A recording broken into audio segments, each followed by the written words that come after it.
Hello student. तो आज मैं धनंजय सर साइंस क्लासेस में आपको क्लास 10 सीबीएसई सैंपल पेपर से रिलेटेड जो क्वेश्चन है उसको मैं आपको डील करने जा रहा हूँ। इससे पहले मैं आपको 5 वीडियो अपलोड कर चुका हूँ और ये आपका सैंपल पेपर का लास्ट वीडियो जिसमें आपको केस बेस्ड स्टडी से रिलेटेड क्वेश्चन है। इसमें दिया हुआ है कि एक टीचर है जिनका नाम अंसारी सर है, वह डेमोस्ट्रेट कर एक एक्सपेरिमेंट को क्लास में और उसके बाद कुछ उन्होंने फिगर के माध्यम से दिखाया। क्या दिखाया? तो एक मैग्नेट है और वह मैग्नेट जो है वह अटैच है एक स्प्रिंग से। ये नॉर्थ साउथ जो दिख रहा है ये मैग्नेट है और एक स्प्रिंग से वह अटैच है। The magnet can go in and out in a stationary coil. ये जो क्वाइल जो दिख रहा है ये क्वाइल स्टेशनरी है। इसमें मैग्नेट जो है वो अप एंड डाउन कर रहा है क्योंकि स्प्रिंग से है तो आपका फ्लेक्सिबल है, वो अप एंड डाउन कर रहा। He lifted the magnet and released it to make it the oscillate through the coil. Based on your understanding of the phenomena answer the flowing question. पहला question वह है कि Ansari sir जो है वह इस प्रिंसिपल के माध्यम से, इस सिद्धांत के माध्यम से क्या डेमोस्ट्रेट करना चाह रहे हैं। दूसरा क्वेश्चन है what will be observe when the magnet start oscillating through the coil. क्या ऑब्जर्व कर रहे हैं जब मैग्नेट ऑसिलेट कर रहा है क्वाइल के अंदर में, इसको भी एक्सप्लेन करना है। और लास्ट इसका जो क्वेश्चन है तो consider the situation when the magnet, आपका नेक्स्ट जो क्वेश्चन है वह है consider the situation where the magnet goes in and out of the coil state two changes which could be made to the increase the deflection of the galvanometer. तो सबसे पहले हम पहले क्वेश्चन का जवाब में आते हैं। तो पहला क्वेश्चन में बोला जा रहा है कि अंसारी सर जो है वो डेमोस्ट्रेट जो कर रहे हैं तो उसका किस सिद्धांत पर डेमोस्ट्रेट कर रहे हैं। तो पहला क्वेश्चन का आंसर है कि sir is trying to demonstrate the principle of electromagnetic induction.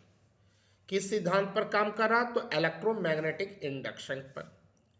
Second जो क्वेश्चन है कि क्या ऑब्जर्व करोगे जब मैग्नेट जो है वो स्टार्ट करने लगे ऑसिलेट क्वाइल में करेगा, तो क्या ऑब्जर्व करोगे। तो हम जानते हैं कि अगर क्वाइल के अंदर में अगर मैग्नेट को अगर तेजी से अप एंड डाउन करवाया जाए या मैग्नेट के अंदर में क्वाइल को रोटेट करवाया जाए तो करंट प्रोड्यूस होता है और उस प्रकार का जो करंट होता है उसको हम लोग इंड्यूस्ड करंट कहते हैं। तो यहाँ पर क्वाइल हमारा स्टेशनरी है। याद ये रखना है मैग्नेट और क्वाइल दोनों में से एक स्टेशनरी होना चाहिए और दूसरा मोशन में होना चाहिए। तो ये जो आपका फिगर दिया है इसमें क्वाइल तो स्टेशनरी है, तो डैट मीन्स हमारा जो मैग्नेट जो है वो मोशन में है। तो मैग्नेट अगर आपका तेजी से रोटेट करेगा क्वाइल के अंदर में तो करंट प्रोड्यूस होगा और इस प्रकार का जो करंट होता है वह इंड्यूस करंट होता है। इसलिए मैंने लिख दिया कि there will be induced current produce in the coil due to the motion between the magnet and the coil. तो क्वाइल तो स्टेशनरी है, तो मूव कौन कर रहा है? तो मैग्नेट। और लास्ट में दिया हुआ है consider the situation where the magnet goes in and out. एक बार मैग्नेट अंदर जा रहा है, एक बार मैग्नेट आउट जा रहा है, तो क्या चेंजिंग हो रहा है गैल्वेनोमीटर। तो गैल्वेनोमीटर क्या होता है? एक ऐसा इंस्ट्रूमेंट होता है जो मेजर करता है कि वह केवल ये डिटेक्ट करता है, एमीटर मेजर करता है कि कितना करंट फ्लो हुआ, लेकिन गैल्वेनोमीटर का काम होता है कि वो बताता है कि सर्किट में करंट फ्लो हो रहा है कि नहीं। ये साथ में ये भी बताता है कि करंट का डायरेक्शन चेंज हो रहा है कि नहीं। तो जैसे ही हम लोग मैग्नेट को हम लोग यहाँ पर दिया हुआ है consider the situation where the magnet goes in and out of the coil state to changes when the coil be made to the increase and deflection in the galvanometer। तो गैल्वेनोमीटर में अगर करंट का quantity को increase करना है तो क्या करना होगा? तो सबसे पहले हमारा जो मैग्नेट होगा वह स्ट्रॉन्गर होगा। मैग्नेट अगर स्ट्रॉन्गर होगा तो मैग्नेटिक फील्ड जो है वह स्ट्रॉन्गर बनाएगा और क्वाइल जो होता है, क्वाइल में जो नंबर ऑफ टर्म्स होगा वह उसकी संख्या को हम बढ़ा देंगे तो मैग्नेटिक फील्ड बढ़ जाएगा, या उसके बीच में जो गैप है अगर गैप को कम कर देंगे तो भी हमारा मैग्नेटिक फील्ड स्ट्रांग होगा। तो डैट मीन्स अगर आपको increase in deflection of galvanometer दिखाना है तो दो चेंजिंग क्या करना चाहिए, हमारा जो मैग्नेट होना चाहिए वो स्ट्रांगर होना चाहिए और क्वाइल जो है उसका नंबर ऑफ टर्म्स को हम लोग क्या कर सकते हैं, इंक्रीज कर सकते हैं। इसी केस बेस में एक और क्वेश्चन दिया हुआ है, वह क्वेश्चन क्या है कि is there any difference in the observation, is there any difference in the observation in the galvanometer when the magnet swings in and then out of the standing coil, justify your answer। तो इसमें बोला जा रहा है कि क्या galvanometer में कोई डिफरेंस नजर आ रहा है जब मैग्नेट को अंदर कर रहे हैं और जब मैग्नेट को बाहर कर रहे हैं, अगर कॉइल मेरा स्टेशनरी है तो जब मैग्नेट जो है वह अंदर की ओर जा रहा है, when the magnet moves into the coil, तो ammeter shows a momentary deflection toward the one side, that means left side. या आप उसके जगह गैल्वेनोमीटर भी यूज कर सकते हो। इस एमीटर के जगह बेस्ट रहेगा कि अगर आप गैल्वेनोमीटर ही यूज कीजिए, क्योंकि ये क्वेश्चन में गैल्वेनोमीटर ही दिया हुआ।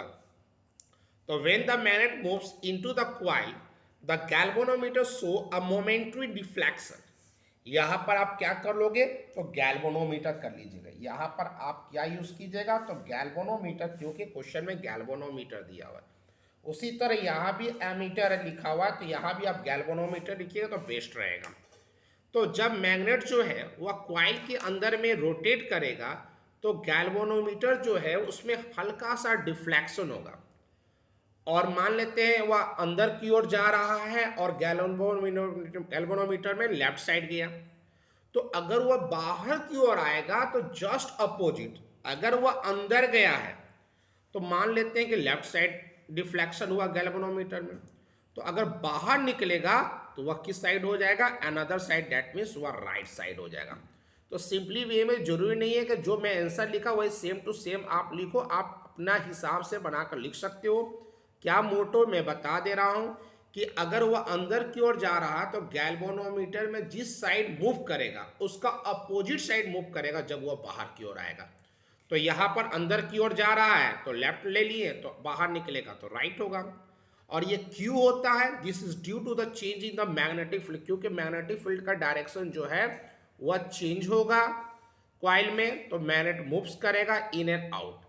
तो this is due to the change in the magnetic field with the coil as the magnet moves in and out. जब मैग्नेट अंदर और बाहर करेगा तो मैग्नेटिक फील्ड का डायरेक्शन चेंज होगा, जिसके कारण आपका जो करंट का डायरेक्शन है जो गैल्वेनोमीटर में दिखेगा वह भी आपका चेंज होगा। तो आज के लिए इतना।